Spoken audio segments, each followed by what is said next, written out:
কি গো বর্ণালীর মা, অনেকদিন পর ছাদে উঠলে যে? হ্যাঁ, তোমাকে তো অনেকদিন দেখিনি ছাদে। ঘরে ছিল নি নাকি? না গো, ও, বুড়ি হন হন করে চললে আর। কে শুক্লার ঠাকুমা? হ্যাঁ, হ্যাঁ, ওই তো পরশুদিন আসছে ঝির ঘর থেকে। মানে ছেলের ঘরের নাতিপুতি কেউ নয়, যা কিছু ওই মেয়ের ঘরের ও নাতিপুতি। সব আমি ঘরে। তোমার বাবুকে বলে দিছি যে তোর মামা বাড়ির দিদাকেই দেখবি, সেই অনেক ভালো।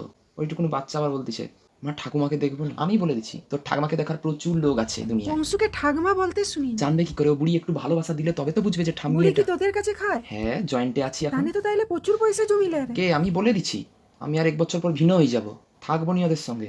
ওইভাবে থাকা যায় নাকি? আর কি বলবো, সকাল সন্ধ্যা মেয়ে জামাইকে খালি ফোন লাগিয়ে দেয়, কথা বলে। কিসের এত কথা থাকে রে? কি বলবো, পুরা পেনশনের টাকাটা না ওইখানে ঢুকায়। কেন রে? সেদিন ওর মা আসছে, বুড়িটা পুরা দেখছে, দেখে না পট করে না নিচের রুমে ঢুকেইছে। কথা বলেনি তো, একটাও কথা বলেনি। শুধু লাস্টে যাওয়ার সময় আসি বলতে আচ্ছা আবার আসবো বেন। ওই তো সেদিনের কথা শুনো, সব লাতিপুতিকে 50 টাকা করে দিচ্ছে। মোর বাচ্চার বেলা না সে ছিঁড়া একটা ময়লা লোড দিচ্ছে 20 টাকার।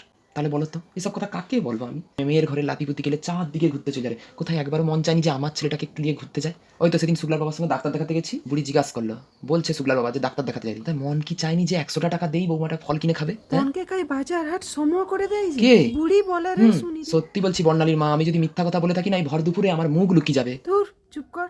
না রে, সত্যি বলছি, ভগবান আছে, আরেকদিন সঠিক বিচার করবে, তুই দেখিস।